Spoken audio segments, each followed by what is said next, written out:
大家好，我是罗生彪。在上一期节目里，我们讲到了詹杜古仁波切离家出走的事情。当时是1982年，年仅16岁的仁波切已经准备好开始一生的旅程。他将错愕的养父留在家中，出门以后，他在街上闲逛了一会儿。天气很冷，而且看不到任何交通工具。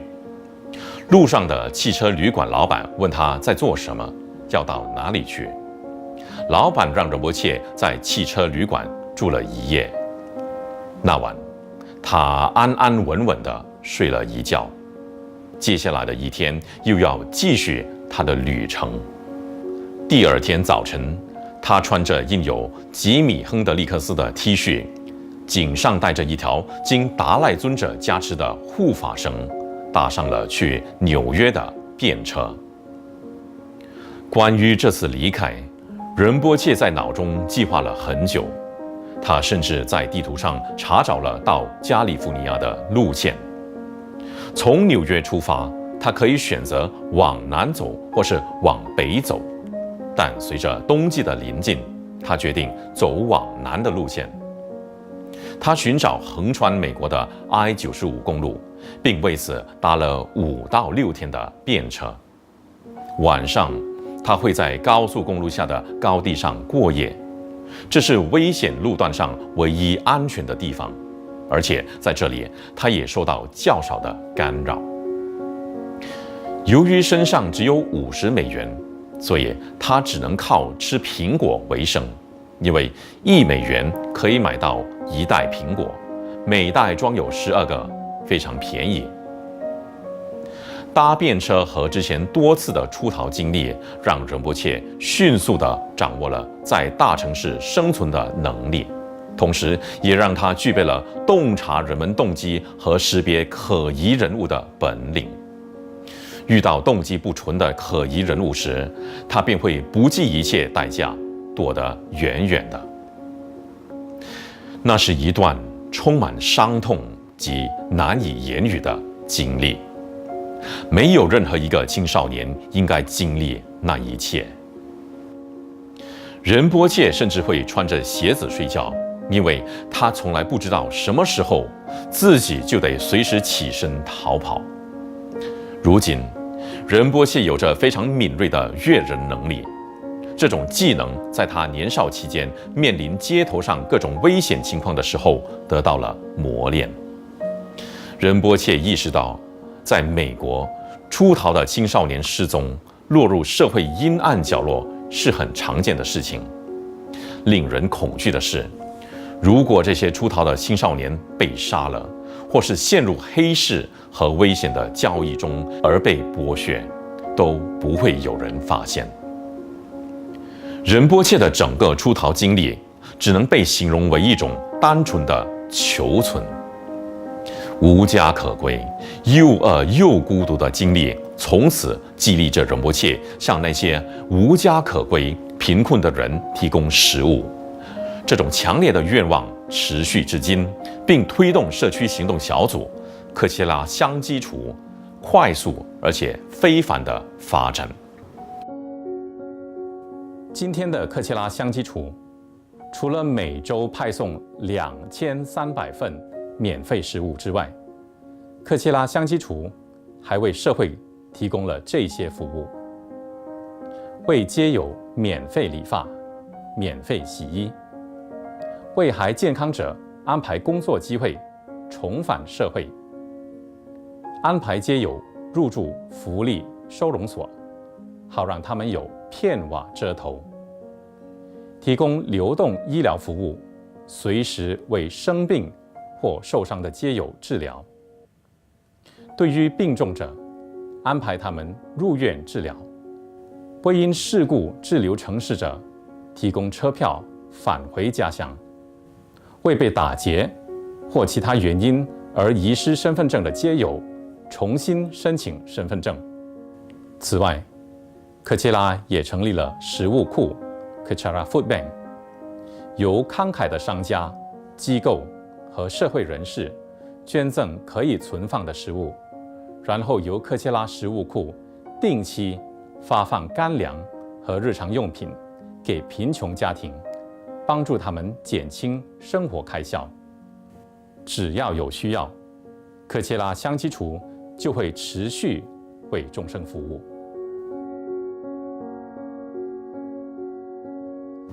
仁波切这样说道：“我知道无家可归是怎样的一种感觉，除了窘迫与羞愧，还有饥饿与寒冷。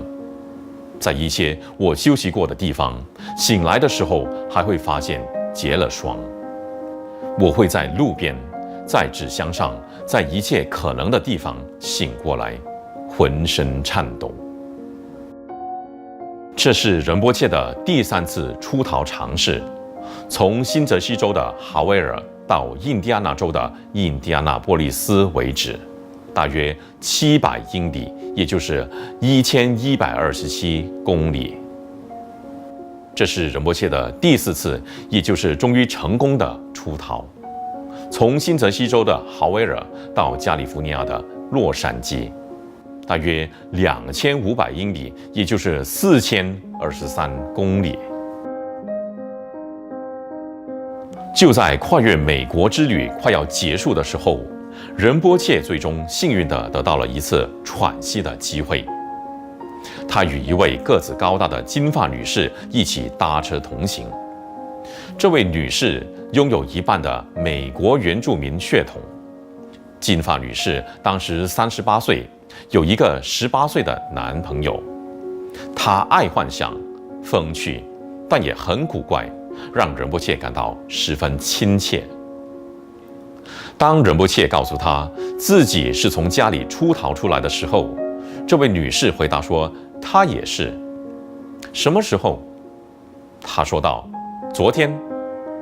她解释说，她之所以出逃，是因为自己的父母对她找了一个年轻的男朋友这件事情不高兴。作为仁波切长途旅行的最后一段，这个金发女士载着仁波切到了男友的父母家。她问男友的父母自己能否再次借用车子，好把仁波切带到加利福尼亚的洛杉矶。男友的父母同意了她的请求。很快的，他们就踏上了旅途。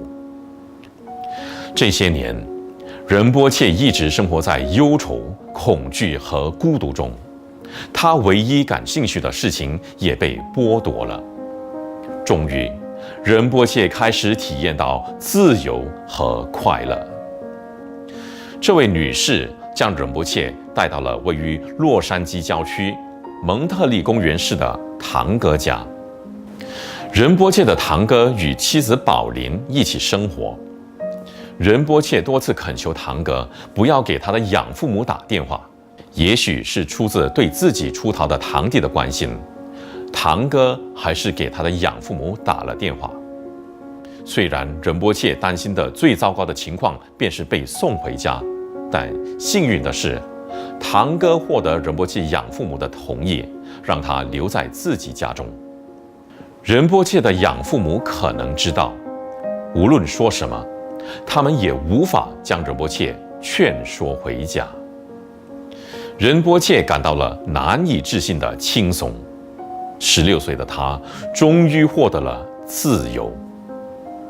1982年秋天，身在洛杉矶的少年仁波切感到很自由。仁波切那时已过16岁，就快17岁了。他的一切都由自己做主。堂哥鼓励仁波切完成自己的学业，于是仁波切报读附近的马克吉堡高中。到达洛杉矶不久后，仁波切便开始寻找佛教中心，一个自己可以修仪轨，也就是日常修持的地方。他在电话本上找到了秋阳创巴仁波切的金刚界中心的地址，并决定前往拜访。然而，当他到达中心的时候，中心楼下的门已经上锁。由于仁波切听到楼上有声音，而且灯还亮着，于是就再次敲门并按了门铃，可是就是没有人回应。沮丧的仁波切接着又查看电话本，随后决定前去美国洛杉矶大学 UCLA 的东方研究所。这是因为仁波切觉得一个有着东方名字的地方必定会有佛龛。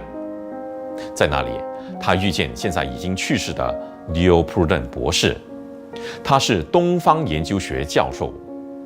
教授告诉他，这是一所大学，所以没有用作祈愿礼佛的地方。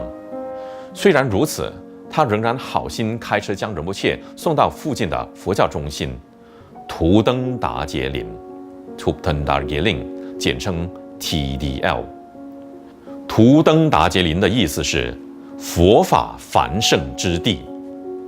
这个中心位于西好莱坞圣安德鲁斯住宅区，是一座2层楼式的小别墅，那里住着一位大师。